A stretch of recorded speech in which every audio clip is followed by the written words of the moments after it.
We're going to move on to our next D3 speaker.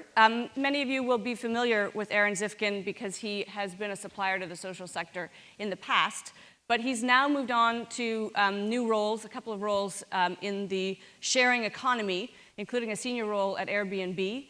But most recently, and I saw him bending the mayor's ear earlier, he is bringing Lyft to Canada. Lyft is just making its entry to this country. So he's got thoughts, obviously, across the spectrum of the giving economy and also the P2P economy and what that might mean and how we will all change the way we live. Ladies and gentlemen, a warm welcome, please, for Aaron Zifkin. And good morning, everybody. Firstly, I'd like to thank Mark, Maria, Joe, for putting me after the mayor of the fourth largest city in North America and probably our city's best speaker, the CEO of CIBC, and Amanda Lang. No pressure. It took me about 30 minutes to select what I was going to wear today just to cover up my pit stains and suffering from the imposter syndrome. I haven't been told about this yet, so I'm just going to act like one of these disruptors that everybody calls us, so I might move around a little bit. I'm going to talk to you a little bit today about these millennial things. That's what I was asked to discuss, and I'm going to talk about them in the context of both potential donors, customers, but also in terms of talent management and retention. And I thought I would start no other place than the Google and type in millennials and see what I found. And I don't know if that one caught your eye, but I sort of said, well, I don't know what they're killing, and I was pretty curious, so I decided that I should probably click into that. Does anybody want to see what they're killing? It's not what you think. It's actually they're killing various industries. So I'll give you a quick snippet. They're killing the sit-down food chains. Believe it or not, millennials like to cook and hang out with their friends. They are still buying homes, but they're just buying them later on in life. They're very happy to rent as long as they possibly can. This category of soap is dying because they believe that there's more germs on a bar of soap than there is in liquid soap, believe it or not. These are quirky people. They don't even know what fabric softener is. I have never had this in my house, not that I'm a millennial. I should have set the stage on that. They're not buying diamonds as often. They're getting married way later, and they're opting for other types of stones. I wish I could use the millennial excuse with my mother that I haven't bought one of these yet for anybody. But there's also some good news. They're also not as dependent on oil and gas, and also the oil and gas industry is really struggling to find talent and bring in millennials into their companies. I did not know that this category existed of restaurants, but the restaurant chains, thankfully, have gone away as well. And you will also be happy to know, and maybe even a little bit worried, that napkin sales have plummeted in replacement for paper towels. Weird. Try and figure out these millennials. And so what I would say about this is that every generation, and I remember my mom telling me that, I remember my mom telling me, you know what, Aaron? Stop calling people, go and hang out with people. And I'm sure that her mother, my grandmother, told my mom that she should be writing handwritten notes. And so every generation has this struggle of understanding the next generation. But one thing that I would say, and I will say time and time again, the human components and the needs of these individuals have not changed over generations. They still want to feel loved. They still want to feel a sense of real belonging. They want to hang out with their friends, and they want to feel successful. And so what I thought I would share today, the only thing I would share with the previous speakers is probably Victor's hairline, but is just this view that I've had in some of these crazy tech companies. I remember a few years ago at Airbnb, I was put on a special assignment, and I looked around the room, and I was the oldest guy by a margin, and that was a pretty startling moment. But these businesses compete differently. These disruptive companies that you've seen grow so fast and take over entire industries, they move differently, they think differently, they breathe and they flex differently, and they operate in a very different way, and a lot of that is on the backs of these millennials. One of my very early mentors at Airbnb was an incredible guy by the name of Chip Conley, somebody I really looked up to. And he introduced this concept of a modern elder. and not that I'm a modern elder, I don't think I qualify yet, but I'm getting pretty close. He was the creator of the boutique hotel chain, the Joie de Vie hotel chain, and so he was a real disruptor in his particular industry at the time, and then we brought him over to Airbnb to introduce the concept of hospitality. And when he came in, he very quickly realized that he was acting as a mentor in equal amounts of time as being a mentee to people. He came in and was obviously trying to help their leadership team, but he knew nothing about technology and what the core business was. And so he thought to himself, I could be one of two things. I could either be a milk carton with an expiry date on it, or I could age like a fine wine. And one of the concepts that he has talked a lot about is this idea about this archaic concept of the elder in a village, somebody that comes in, or a CEO in the case of sort of corporate Canada, coming in and speaking the merits or what should be done in the company down to everybody below them. And he actually believes or advocates that this is something that should now be a two-way street, and this is something that I firmly believe in and I'm seeing quite often in these organizations. And things are changing in these organizations. The world is changing. The way the technology is interacting with people is technology. But the things that are underlying all of that, the sense of community, nothing has changed. I thought I'd give one example going back to the boomer generation. Remember with a car at 16 years old, you get into one of these things and that sense of incredible freedom. Everybody remember that? On my 16th birthday, literally the alarm went and I just like zipped down to go get my license. That's not happening anymore. There's a new sense of freedom. There's a new sense of liberation, and that thing is called the mobile device. You can have all of those great experiences without owning anything. This whole on-demand economy, this ability to connect with people in real time is a very different thing. And this millennial generation is big.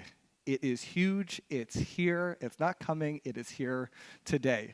The boomers all sort of 50 plus now, but there's some really interesting things that are happening and things that you need to think about in your industry. By 2025, they're going to represent 55% of the workforce and almost half of the vote. And this is picking up on some of Gen Z as well. And so you need to make this work. You need to make this work in order to attract the talent, and you need to make this work to have outsiders be attracted to your cause and what the type of work that you're doing. The median age of an employee in Canada today is 42 years old. Slice that in half for tech in Canada. That's 21 years old. The average age for a CEO in the S&P 500 is 52 years old. The average age for a CEO of a unicorn, a tech company that's valued at more than $1 billion, is 31 years old. Yeah. All my bosses are way younger than me, which is kind of fun. So, 50 obviously is the new 30 in terms of health and life expectancy, but I would argue that 30 is actually the new 50 in terms of power structure moving forward. And the workforce is changing. They want to be mobile. They want to work from home. Flexible opportunities to, go out and work on a weekend, work late at night, go see your kids play soccer on a Tuesday afternoon. And this is continuing to see this trend of freelancers. And this is also something that we talk a lot about, this idea around precarious employment. But really what's happening here is that people actually want to work this way. They want to have multiple jobs. And they think that they can actually make more money. In a lot of cases, they are. This is not something they're forced into doing. This is something they want. This is a lifestyle. And I saw this time and time again at Airbnb, and I'm hearing this now at Lyft 3 weeks into it, which is people are selecting to do this because they want to pursue their dreams and other opportunities. We have a lot of people on variable income or fixed income. We have people that are contractors. We have people that are trying to start up their own companies, and artists. And so it gives them that sense of comfort to go out there and pursue their dreams. Another pattern that we're seeing is that trust in institutions is absolutely plummeting. And we're seeing this across all sectors. And a couple of things I think hold true here. The access to information about organizations and leadership in those organizations is clearer today than it's ever been before. You cannot hide. This concept back in the day of nice guys can't finish first is gone. I believe by 2025, when these millennials are empowered and they have all the buying power and they're working for these companies, if you are not a nice guy, you will not be able to be first in any category anymore moving forward. That's a good thing. And so you take all of these patterns, you take the way that people are operating today, technology, people's connection to the environment, the way people are moving around in cities and around the world, and the economy itself, and then maybe you sprinkle on a little economic downturn, and you have this thing called the sharing economy, right? Boom, it's there, and all the conditions are there. And I get asked all the time, why is the sharing economy growing as fast as it is? And there's some really simple concepts here. The first thing is, it's really, really easy. These technology companies are taking really complicated business problems and making them so easy. How many people took a ride-sharing app down here today? Not bad. Go back a few years ago, that would be 0. It's really affordable. In a lot of cases, we're connecting people directly with one another. We're moving a lot of the middlemen away, so the business model is changing. People are really connected to the idea of the environmental footprint that they're leaving with the companies that they're selecting. And they're feeling connected. And the connected part of the community. I think this is a really important part that I will dive into in a minute. If there's one slide that you remember today, I know I'm clicking through them pretty quickly, this is the slide that I want you to remember. People want to have experiences. Back in the day, it used to be having a BMW and a mortgage that you couldn't afford and being house poor to say, I've made it, right? That was it. Today, that's not the case. It's a selfie underneath the Eiffel Tower. People don't want to have this burden. And so my challenge to you is to create these incredible experiences, both for your workforce to retain and attract talent, but also for your constituencies. Create incredible experiences for them. And I'll give you a couple of examples. This is a bar tap, about a 3-foot section at Airbnb in San Francisco. The wall is actually about 30 feet. You can have kombucha, white wine, red wine, you name it, any type of beer that you would ever want. And I thought to myself, these titled Silicon Valley babies here. And then I realized very quickly it was incredible to see what was going on, the sense of community and connection that people were having, different levels, and people jamming on different problems in different ways over a drink. And I thought it was genius. The whole concept of work-life, maybe because I had a few drinks, but the whole concept of work-life balance is gone. It's over. It's not about that anymore. People want to work on their own time, they want to jam on problems, and they want to be able to experience life in its totality, and they want to live a circular life. The idea of org design, how do you get these people into certain flow charts and different, direct lines and straight lines and squiggly lines? That stuff is done now. People want to jam on problems together across all functions and across all levels. And one great example was last week I was out having dinner with a new colleague of mine in San Francisco, and he said, what's the number one thing that you've learned so far, the difference between Airbnb and Lyft? And I said, I'm not commenting on anything until I actually don't know anything about this business yet. I've only been in it for 3 weeks. And he said, come on, one thing. And I said, it's crazy. We have 2-hour meetings, and there's like 60 people in these meetings. That can't be an efficient use of time. Later on that night, I was thinking about a problem that I was having here in Canada that I needed a little bit of help on, and I ended up sending out a meeting invite to 10 people that I had met over the course of the week, and I sent out the invite for 2 hours on a Friday morning at 8:30 in the morning, and I got this email from the guy saying, just calling me out on the fact that I just sent out a meeting request for 2 hours. But the most amazing thing happened. Other than feeling like an idiot, I sent out the meeting invite, and about 40 people turned up to my meeting at 8:30 in the morning, and the doors literally don't open at Lyft office in San Francisco till 10:30. And these were people from all across the org, PR, GR, marketing, engineering, you name it. Everybody came, and I very quickly realized in that moment, people just wanted to hang out and solve a problem together, not with their actual functional hats on. They just wanted to be a part of something, and that was a really incredible experience. The other thing that I would say is this idea around competitive differentiation. Today, it is so negligible, the competitive differentiation between technology or any sector, clothing, supermarkets, you name it. The experience is not that different. And so what is it that you can do to create these experiences and deliver your values and what you stand for in a very different way? Because competitive differentiation now is so marginal. And what we're seeing now with different companies is that they're trying to focus on what do they uniquely possess within their organizations that they can connect to different causes. It's no longer just about doing the work that you're doing and cutting a check. That's not good enough anymore. You got to build it into your organization and your products. And I'll show you a couple of examples of how we've done that at Lyft and Airbnb. This is not a new concept, obviously, this idea about round up and donate. We've seen this in retail for a long time, but we've done it. We just partnered with Sick Kids Foundation. We're really proud of this partnership. In our first month alone, we generated over $30,000. You can imagine this can be a material channel moving forward for some of our partners, but then other things that are not as altruistic, sorry, they are still altruistic, that are not as sort of charitable, but really just being good community partners. Sorry, we lost a slide. So when the TTC went down, we gave everybody $3.25 rides, the same price as a token. And again, just figuring out ways. This was not a moneymaker for the company, obviously, but this was a great way for us to help out our community. At Airbnb, we launched an amazing program where basically anybody within the city could become a host of some sort of experience or activity, and 100% of those proceeds could go to a local charity. And I kicked off this program in Toronto and invited a bunch of charities, and I can't tell you how underwhelmed I was with the response from our charitable sector that was here. This was an opportunity. It definitely would not be the largest new donation channel coming in, but it was a great canvas or opportunity for charities to think differently about different income streams, being able to create content and tell their story in a very different way. We also did a night at the Air Canada Centre. Again, nothing really about staying there, but it was just a cool partnership that we did to create this aspirational moment that people really connected to. But I think the more exciting thing, the way that companies are acting today, is that they've got a huge megaphone, and they're standing up for things way outside of their core business. This is one of the proudest moments I had at Airbnb when President Trump decided to kick out all of the Dreamers out of the US.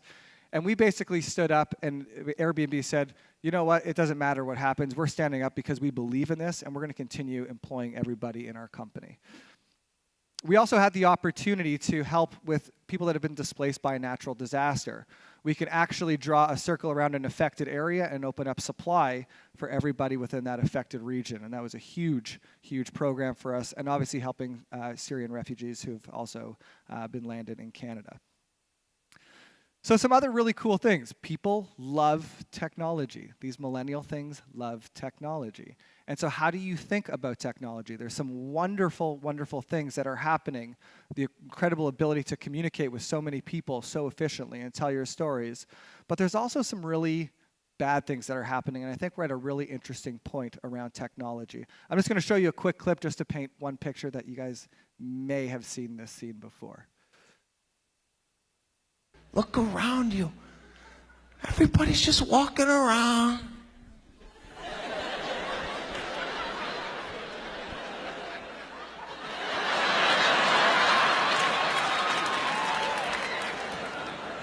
Taking a photo of yourself? They call it a selfie. I can't even say the word without sweating. I can't stand the word. I call it taking a lonely. Do you know how alone you gotta be? That you can't find anybody to take a photo? That you got 838 photos of yourself in your bathroom? What are you doing? What are you doing?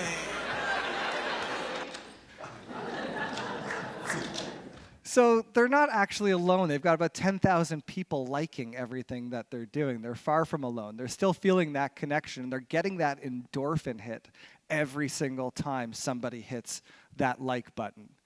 And so one really interesting thing that's coming up right now is that this idea that people are actually being disintermediated from their friends and family. And so when I talk about all these opportunities to connect with millennials, it's not necessarily about going out there and changing your social media strategy. It's about creating real experiences through technology online that actually drive offline, real-world human interaction.